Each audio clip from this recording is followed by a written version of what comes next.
आपका अपना देविंदर सिंह चावला।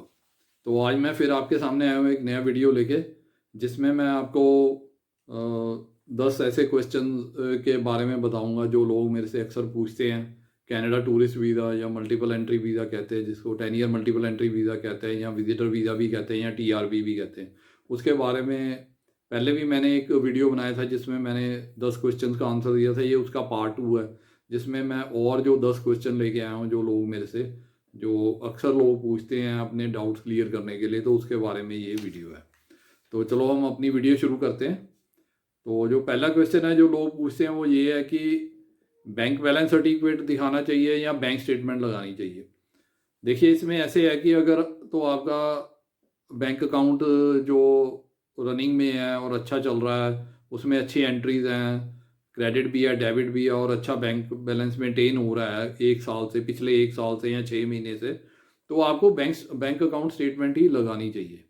अगर सपोज करो आपने जब वीज़ा लगवाना है उससे आपने थोड़े दिन पहले ही अपने अकाउंट में ज़्यादा ट्रांसफ़र किया पैसा और ज़्यादा अमाउंट आपने उसमें डलवाया, तो फिर आपको बैंक बैलेंस सर्टिफिकेट लगाना चाहिए। उसमें आपको बैंक बैलेंस सर्टिफिकेट बैंक से लेना चाहिए, और वो वाला जो है बैंक बैलेंस सर्टिफिकेट अपनी फाइल में लगाना चाहिए। तो ये जो है, ये डिफरेंस है बैंक बैलेंस सर्टिफिकेट में और बैंक अकाउंट स्टेटमेंट में। अगर आपके पास ओल्ड फंड्स हैं तो बैंक अकाउंट स्टेटमेंट लगाइए, अगर नहीं है तो बैंक बैलेंस सर्टिफिकेट लगाइए। इन दोनों में से वैसे बैंक अकाउंट स्टेटमेंट आप लगाएं तो बहुत अच्छा है। आप पहले से तैयारी करनी शुरू करिए, जब भी आपने वीज़ा लगवाना है थोड़ा 1 साल 6 महीना पहले तैयारी करनी शुरू करिए, और अपनी बैंक स्टेटमेंट को मेंटेन करिए ताकि आप बैंक अकाउंट स्टेटमेंट लगा सकें। तो चलो अब हम आते हैं दूसरे क्वेश्चन पे। जो दूसरा सवाल है उसमें लोग ये पूछते हैं कि मेरे को कनाडा का जो टूरिस्ट वीज़ा है वो कैसे मिलेगा। तो ये एक बड़ा कॉम्प्लिकेटेड सवाल है, पर इसका जो एक आसान सा आंसर है कि जो कनाडा का टूरिस्ट वीज़ा है वो आपके प्रोफाइल पे लगता है। आपकी जो प्रोफाइल है उसके वो बेस के उसके उस बेस पे लगता है आपका वीज़ा। जो वीज़ा ऑफिसर है वो आपकी फाइनेंशियल प्रोफाइल देखता है। प्रोफाइल मतलब फाइनेंशियल प्रोफाइल देखता है कि आप कितने वेल सेटल्ड है, फाइनेंशियली कितने वेल सेटल्ड है। जैसे हम इंडिया में रहते हैं तो इंडिया में कितना हमारा वेल सेटल्ड है अपने काम में, अपने प्रोफेशन में, और हमारी जो फैमिली है, फैमिली टाइज यहाँ पे है। और एक जो मेन फैक्टर वो देखता है कि क्या ऐसी चीज़ है कि जिसके कारण आप कनाडा से वापस इंडिया आएंगे। तो ये जो 2 फैक्टर है, ये अपनी प्रोफाइल में अगर आप में आपके स्ट्रॉन्ग है तो आपको 100% वीज़ा मिलेगा। तो चलो अब हम चलते हैं तीसरे क्वेश्चन पे। तो ये बहुत लोग पूछते हैं मेरे से, जैसे जो लोग बाहर काम करते हैं, जैसे दुबई में करते हैं कोई काम, कोई सिंगापुर में कर रहा है, कोई जर्मनी में कर रहा है, कोई ऐसे अलग अलग कंट्रीज में लोग काम कर रहे होते हैं। तो वो पूछते हैं कि हम वहाँ से कनाडा का टूरिस्ट वीज़ा या विजिटर वीज़ा या TRV लगा सकते हैं। तो इसका जो आंसर है वो है येस। अगर आप बाहर काम करते हैं तो आपके ज़्यादा चांसेस आपको वीज़ा मिलने के लिए। तो आप अगर बाहर काम करते हैं, आप किसी भी कंट्री में वर्क परमिट पे है, तो आप इजीली कनाडा का टूरिस्ट वीज़ा अप्लाई कर सकते हैं, और आपको आपके ज़्यादा चांसेस है वहाँ से आपको टूरिस्ट वीज़ा, या जिसको हम विजिटर वीज़ा कहते हैं, TRV कहते हैं, या 10 ईयर मल्टीपल एंट्री वीज़ा भी कहते हैं, उसको मिलने के आपके ज़्यादा इंडिया के कंपैरिजन में ज़्यादा चांसेस हैं, क्योंकि वहाँ पे आपकी फाइनेंशियल प्रोफाइल बेटर हो जाती है इंडिया के मुकाबले। तो इसलिए ज़्यादा चांसेस हो जाते हैं आपको वहाँ से वीज़ा मिलने के लिए। तो अभी हम आते हैं 4th क्वेश्चन पे, जिसमें लोग ये पूछते हैं कि क्या कनाडा टूरिस्ट वीज़ा के लिए मेडिकल करवाना ज़रूरी है।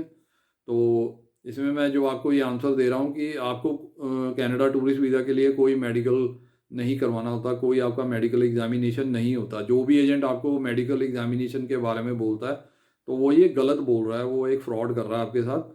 आप ये चीज़ नोट कर लीजिए कि कनाडा टूरिस्ट वीज़ा के लिए कोई भी मेडिकल एग्जामिनेशन नहीं होता। एम्बेसी की तरफ से कोई मेडिकल एग्जामिनेशन नहीं चाहिए। तो अब हम चलते हैं 5वें क्वेश्चन पे। तो अब ये बहुत कॉमन सवाल है जो लोग पूछते हैं। वो सबसे पहले ये पूछते हैं कि क्या ये सही वक्त है मेरे को वीज़ा लगवाने के लिए, कनाडा का टूरिस्ट वीज़ा लगाने के लिए, क्या ये बिल्कुल सही वक्त है।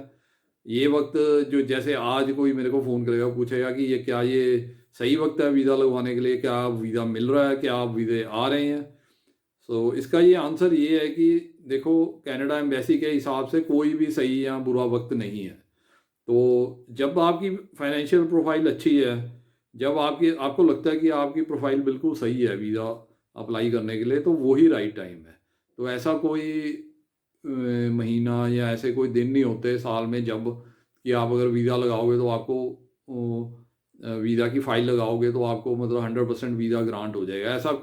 ऐसी कोई सिचुएशन नहीं है, ऐसी कोई बात नहीं है, ऐसे कोई दिन नहीं है, ऐसा कोई महीना नहीं है। तो जब आपको फील होता है कि आपकी प्रोफाइल बिल्कुल सही है कनाडा का टूरिस्ट वीज़ा अप्लाई करने के लिए, तो आप उसी वक्त लगा सकते हैं।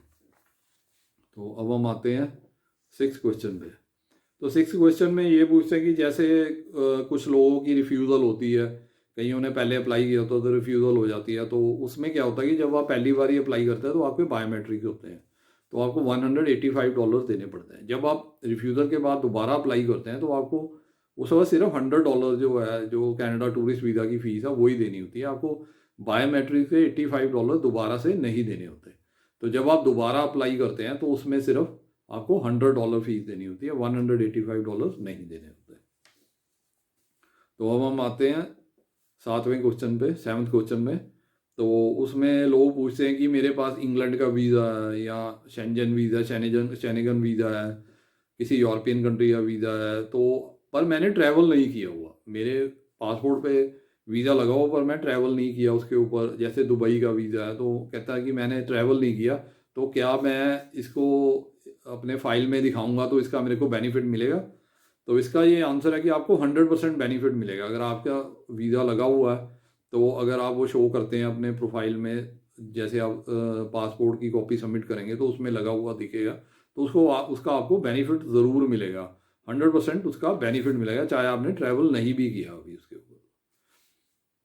तो चलो अब हम आते हैं 8th क्वेश्चन पे। तो लोग ये पूछते हैं कि उनका भाई या उनकी बहन, ब्रदर या सिस्टर वहाँ पे पढ़ रहे हैं, तो क्या अगर मैं वहाँ पे टूरिस्ट वीज़ा पे जाना चाहता हूँ तो मेरे क्या चांसेस हैं वहाँ पे जाने के?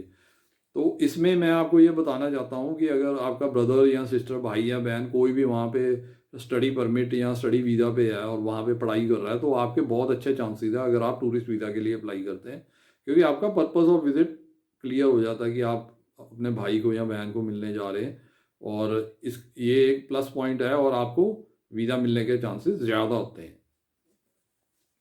तो अब हम आते हैं 9th क्वेश्चन पे। 9th क्वेश्चन में या 9वें क्वेश्चन में हम आ गए हैं अब। तो इसमें ये लोग पूछते हैं कि क्या टीचर बाहर जा सकते हैं, उनको जॉब मिल जाएगी वहाँ पे जाके? ऐसे देखिए, जो टीचर प्रोफेशन है वो उनको डायरेक्ट वहाँ पे जाके जॉब नहीं मिलेगी, उनको वर्क परमिट नहीं मिलेगा। तो उसके लिए क्या होता है कि वहाँ पे जाके उनको और पढ़ाई करनी पड़ती है। ये उसी कैटेगरी में है, टीचर की जो प्रोफेशन है, जॉब है, वो जैसे लॉयर, डॉक्टर्स और इंजीनियर, कुछ जैसे टेक्निकल वर्क है, उनके लिए जो है एडिशनल पढ़ाई करनी पड़ती है वहाँ पे जाके, एक एडिशनल सर्टिफिकेट लेना पड़ता है। जैसे कहीं स्किल ट्रेड के लिए भी आपको, जैसे जिनके लिए लाइसेंस चाहिए, तो आपको वहाँ पे जाके भी दोबारा पढ़ाई करनी पड़ती है थोड़ी, उसके बाद आपको कुछ सर्टिफिकेट लेना पड़ता है, उसके बाद आप एलिजिबल होते हैं इन जॉब्स के लिए। तो टीचर भी उसी कैटेगरी में आते हैं, तो आपको डायरेक्टली जाके टीचर की जॉब नहीं मिलेगी, तो उनके लिए वहाँ पे वर्क परमिट लेना थोड़ा डिफ़िकल्ट होगा। टीचिंग फील्ड में आपको डिफ़िकल्ट होगा, बाकी और कैटेगरी में आपको मिल सकता है। तो इसके बाद आते हैं हम लास्ट क्वेश्चन पे, या ये 10th क्वेश्चन है हमारा, 10वां क्वेश्चन है, कि उसमें ये है कि जब आप लोग पूछते हैं कि मैंने जब कनाडा का टूरिस्ट वीज़ा जब अप्लाई किया था तो फाइल में मैंने एक डेट लिखी थी कि मैं इस डेट को वहाँ पे जाऊँगा और इतने तारीख से लेके इतने तारीख तक मैं वहाँ पे घूम के वापस आ जाऊँगा। पर क्या होता है, जब एप्लीकेंट को वीज़ा मिल जाता है तो बाद में वो डेट चेंज करना चाहता है, वो उस डेट को नहीं जाना चाहता, वो किसी और डेट को जाना चाहता है, तो क्या वो पॉसिबल है? तो इसका आंसर ये है कि आप अपनी डेट्स को चेंज कर सकते हैं। आप तभी जो कनाडा गवर्नमेंट आपको 10 साल का वीज़ा देता है, या जब तक आपका पासपोर्ट वैलिड होता है उस तक वीज़ा देता है। उसका कारण यही होता है कि अगर जो डेट आपने सबमिट की है अपनी आइटनरी में, अपनी फाइल में, अगर आप उस पर नहीं जाना चाहते तो उसके बाद भी आप कभी भी जा सकते हैं, उससे पहले भी जा सकते हैं आप। आपका जब जैसे वीज़ा, अगर आपका वीज़ा आज स्टैंप हुआ है तो आपकी वीज़ा की वैलिडिटी आज से ही स्टार्ट होगी। अगर आपका आइटनरी में लिखा कि मैंने 25 दिसंबर को जाना है, तो आप कल भी जा सकते हैं। जैसे आज डेट है, जैसे सपोज करिए आज 9 दिसंबर है, तो अगर आप आपका आज ही वीज़ा स्टैंप हुआ है, 9 दिसंबर को आपका वीज़ा स्टैंप हो गया, तो आप 10th को भी जा सकते हैं। चाहे आपने अपनी आइटनरी में 25 दिसंबर लिखा कि मैंने जाना है, ऐसी कोई बात नहीं है। आप अपनी डेट्स को चेंज कर सकते हैं, आगे भी कर सकते हैं, पीछे भी कर सकते हैं, क्योंकि वो वीज़ा इसीलिए जो वीज़ा ऑफिसर है वो जो ग्रांट करते हैं पूरी पासपोर्ट की वैलिडिटी के लिए, इसीलिए ग्रांट करते हैं कि आप कभी भी जाना चाहे तो जा सकते हैं, आप जितनी बारी मर्जी जा सकते हैं और जितनी बारी मर्जी आ सकते हैं। इसको मल्टीपल वीज़ा कहते हैं। तो ये थे मेरे आज के 10 क्वेश्चन। उम्मीद करता हूँ कि आपको जो मैं बताना चाहता हूँ आपको समझ आ गया होगा, और आपके कुछ डाउट्स जो मन में होंगे वो क्लियर हो गए होंगे। तो अगर आपके कोई डाउट है तो आप मेरे को मेरा जो फ़ोन नंबर दिया हुआ नीचे डिस्क्रिप्शन में, वहाँ पे फ़ोन करके मेरे से अपने डाउट क्लियर कर सकते हैं, अपने क्वेश्चन पूछ सकते हैं, और मैं आपके क्वेश्चंस का आंसर दूंगा और अपने डाउट्स आप क्लियर कर सकते हैं। तो उम्मीद करता हूँ कि आपको मेरा वीडियो अच्छा लगा होगा। अगर आपको मेरा वीडियो अच्छा लगा तो आप अपने फ्रेंड्स, फैमिली मेम्बर्स और रिलेटिव्स के साथ शेयर कीजिए। इसके बाद मैं आपको बताना चाहता हूँ, जैसे मैं हर अपने वीडियो पे बताता हूँ कि मैंने आपके लिए ये बुक लिखी है, जिसमें मैंने सारे आपको डॉक्यूमेंट्स बताए हुए हैं कि कौन कौन से डॉक्यूमेंट लगाने हैं, उनका स्पेसिमन भी दिया हुआ है, सैंपल सारा कुछ दिया हुआ है, जिसको आप देख के अपने आप अपनी फाइल बना सकते हैं। किसी एजेंट या कंसल्टेंट के पास जाने की ज़रूरत नहीं है। इस बुक की कीमत है सिर्फ 450 रुपये, 450 रुपीज़ ओनली, जो आप मुझे पेटीएम या बैंक ट्रांसफ़र से या गूगल पे से भी भेज सकते हैं।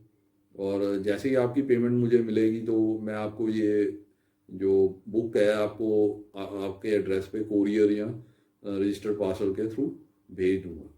इसी तरह एक बुक मैंने ये भी लिखी है, जिसमें मैंने वर्क परमिट के बारे में बताया कि आप कनाडा का वर्क परमिट कैसे ले सकते हैं, कहाँ से जॉब अपनी ढूंढ सकते हैं, कैसे आप जॉब के लिए अप्लाई कर सकते हैं और LMIA के लिए अप्लाई कर सकते हैं। उसके बाद आपने अपना जो फाइल है कैसे बनानी है वर्क परमिट के लिए, कौन कौन से फॉर्म भरने हैं, कौन कौन से डॉक्यूमेंट लगाने हैं, और क्या क्या डिटेल्स जो आपको चाहिए पता होना चाहिए, वो इस बुक में सारी दी हुई है। इसकी कीमत भी सिर्फ 450 रुपये है, 450 रुपीज़ ओनली।